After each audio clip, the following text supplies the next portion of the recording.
Hello everyone, and welcome to today's webinar, Return on Mobility, Mobile Application Platforms.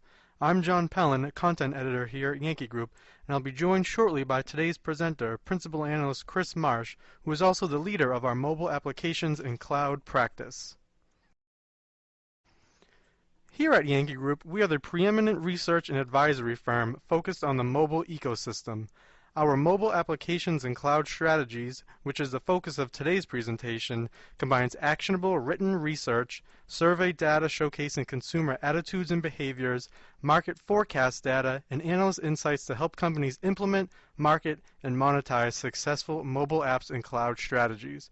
We're especially excited about today's presentation as we'll be introducing you to the Return on Mobility Scorecard, a new research methodology developed by Chris and the rest of the research team. For our first reports based on ROM, we've chosen mobile application platforms, a fluid and exciting area within the mobile ecosystem. Just a reminder before I turn things over to Chris, today's formal presentation will last about 45 minutes, and in the last 15 minutes of the hour, we will take questions from the audience. With that, I'm happy to hand off to Chris to get us started.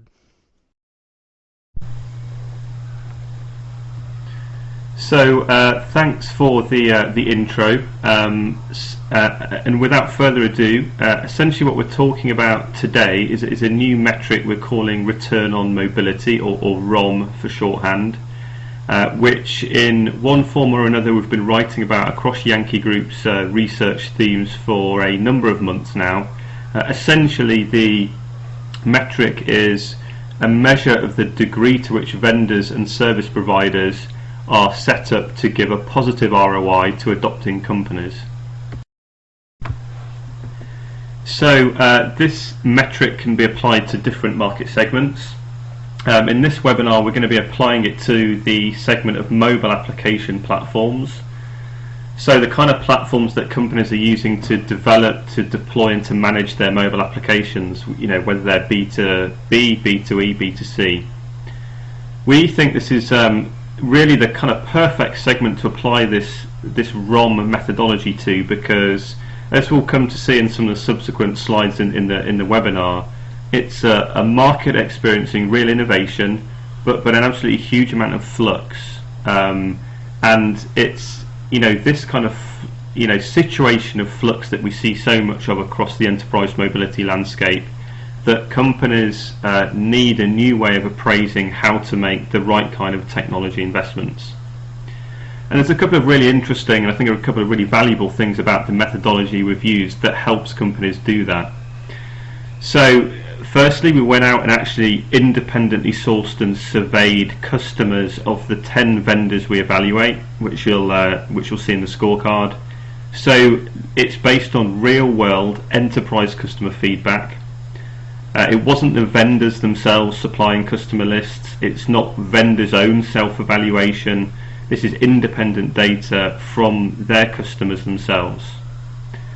And secondly, I think one of the really interesting things we've done with it is to provide both a kind of current score in terms of an evaluation of how these platforms provide, or the degree to which these platforms provide a return on mobility to their customers currently, but we also provide a more forward-looking future score whereby Yankee Group is going to put forward a blueprint for what we determine future platform success will be in 2 years' time, and we talk about that in a lot more detail later on. And we've actually evaluated the platforms ourselves in terms of how we think they're set up to have longevity and to provide that return on mobility to their customers in the future. So what we'll be doing over the next sort of 35 minutes or so before we get to the Q&A is to show the methodology, show some detail around the methodology, talk a little bit more about the metric, and of course the kind of real meat of it will be the scorecard for each of the current and future scores that I just talked about for each of those 10 vendors.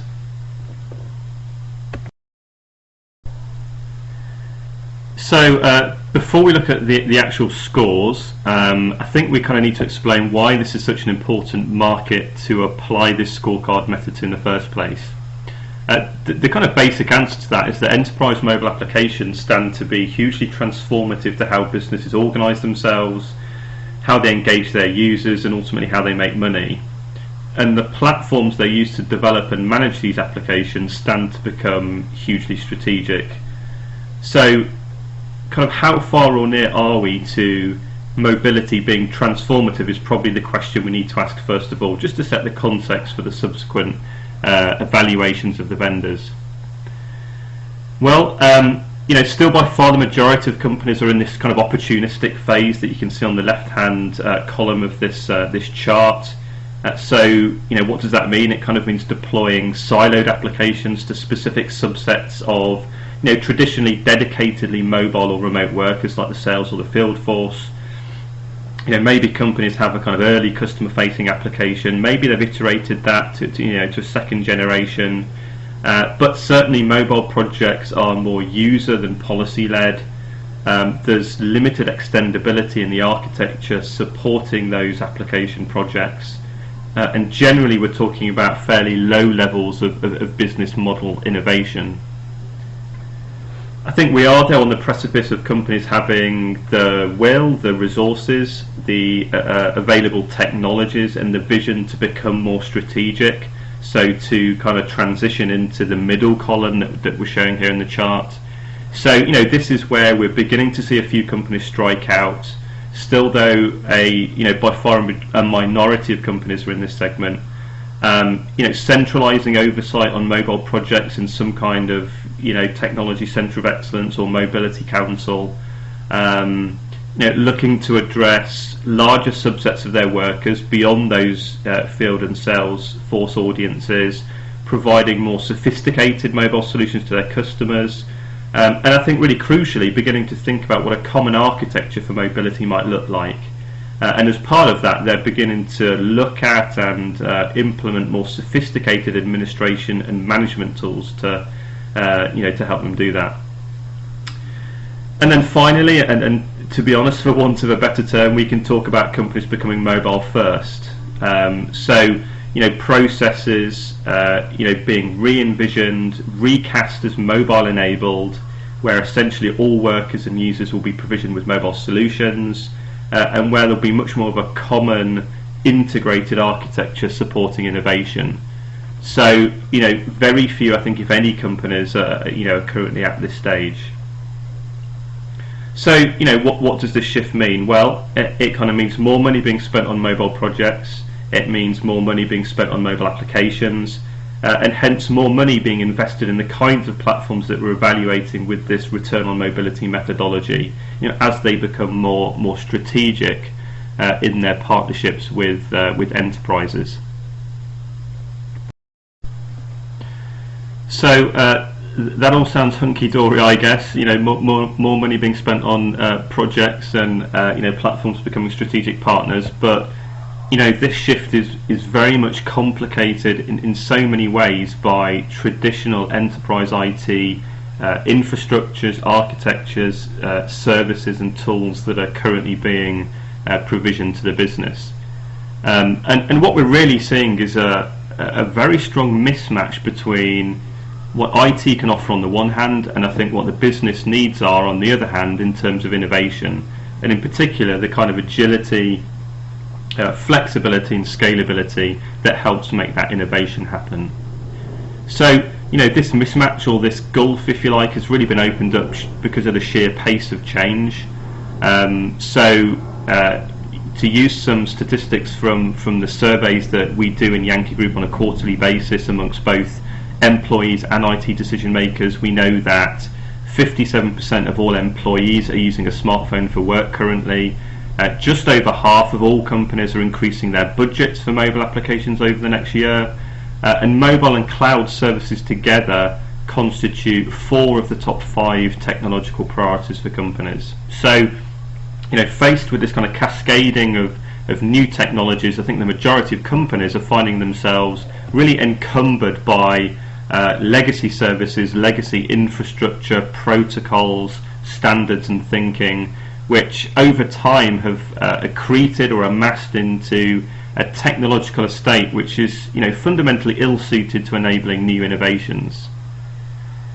I think one of the things that some companies have done to try and counteract this is to adopt a service-oriented architecture, or SOA, whereby they're using web services to expose the functionality of core systems to other systems, and the functionality of systems to device endpoints without having to reprogram either those systems or those endpoints.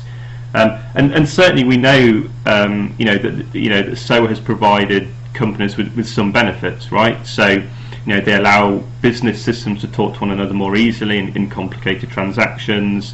They allow the reuse of services through a kind of consistent interface. But what I think SOA hasn't provided are new ways for companies to gain competitive advantage, sustainable competitive advantage, because data is essentially still locked up in these systems-to-systems interactions, and that really is still limiting the ability of that data or of the company to leverage that data in providing greater business value. So companies still find themselves absorbed with or find themselves with investments absorbed in the server infrastructure to support and or the operational expenditure of maintaining these inflexible core systems. So old school IT, I think, clearly restricting innovation. I think the thing with mobility though is that the immediacy of the interface between a company and its mobile users essentially, at least conceptually, frees data from those internal systems, and in fact it kind of turns it into inventory. So essentially what this means is that there's a need for new metrics, in the sense that this idea of data as inventory requires enterprise IT to be measured in a new way. So we're shifting from evaluating the costs of internal systems to determining how continuous returns can be generated by recycling that data inventory to iterate new products, iterate new services to offer more compelling solutions to users. And really in this shift, one of the key implications, I think, is that traditional financial metrics that a lot of enterprises use, like TCO or total cost of ownership, lose their relative value. So new metrics are needed to need to be created to measure the impact on business success of these continuous investments in this more agile and iterative cycle of product and service development. So much in traditional enterprise IT is obsolete, but I think for companies really to be able to leverage mobility and innovate around their data, there needs to be a new kind of more agile mobile middleware, and we fundamentally believe that the market segment that we're talking about in this webinar, the mobile application platforms, stand to become this new middleware. So we're talking about a new type of middleware that is needed. Essentially what we're talking about, in this context, is a real break from the norm. So, just as traditional enterprise IT architectures have proved limiting in the mobile era, so too have traditional application development approaches. So, if you kind of think about it, traditionally companies had three options. They would either custom develop from scratch using, creating their own software applications. They could buy a purely pre-built, off-the-shelf application, which usually has meant little room to modify or to customize the app. Or they could use what we used to call a MEAP, or a mobile enterprise application platform. I think clearly the first two are not suitable ways for companies to really scale their mobile innovation, custom building, and or purely off-the-shelf pre-built applications. And the third approach, the MEAP model, really is conceptually and I think pragmatically dead for a number of reasons. So, first of all, proprietary technology. Many MEAPs offered proprietary IDEs, which more likely than not required internal developers or outsourcing partners to learn. the quality of these IDEs was once, I think, a MEP differentiator, but what we've seen in the time since these MEPs kind of first came on the